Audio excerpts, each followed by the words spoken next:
અમરેલી જિલ્લામાં દશેરાની સાથોસાથ કેન્દ્ર સરકાર દ્વારા જીએસટી દરમાં કરાયેલા ઘટાડાને વાહનોની ખરીદી માટે ભારે ધસારો જોવા મળ્યો છે, જેના કારણે અમરેલીમાં દરેક કંપનીઓના શોરૂમમાં ગાડીની ડિલિવરી લેવા માટે ભારે ભીડ જોવા મળી રહી છે। ઉલ્લેખનીય છે કે જીએસટીના દરમાં ઘટાડો થવાથી ₹60,000 થી 70,000નો ફાયદો થતાં લોકો ગાડીની ખરીદી માટે ઉમટ્યા છે। આપણી જે સેન્ટ્રલ ગવર્મેન્ટ છે એને અત્યારે આપણને જે પબ્લિકને જે જીએસટી દરમાં જે સારો એવો ફાયદો છે મધ્યમ વર્ગોને જે આપ્યો છે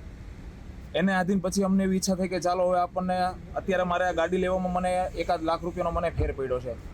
આ જીએસટીના આધીન। એટલે હું ખાસ કરીને હું સેન્ટ્રલ ગવર્મેન્ટને હું ખૂબ ખૂબ ધન્યવાદ આપું છું કે તમે અમારા જેવા મધ્યમ વર્ગોનું અમે વિચાર્યું અને આપણે અમને જીએસટીનો ફાયદો કરી દીધો। હમણાં પ્રધાનમંત્રીશ્રીએ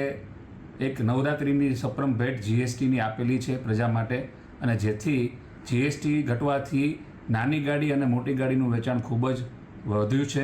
અને પ્રજા અને આપણી જે કંઈ પણ અમારા જે કસ્ટમર છે એમને 70,000થી 1.5 લાખ સુધીનો ખૂબ જ મોટો ફાયદો થયો છે, જેનાથી નવરાત્રિમાં ડિલિવરી અને બુકિંગના ખૂબ જ મોટા પ્રમાણમાં નંબર્સ અમે મેળવી રહ્યા છીએ। લગભગ અમે અમારા સ્ટોક જે છે એ સ્ટોક આઉટ થઈ ગયેલી એવી સિચ્યુએશનમાં પણ અત્યારના આવી ગયેલા છે।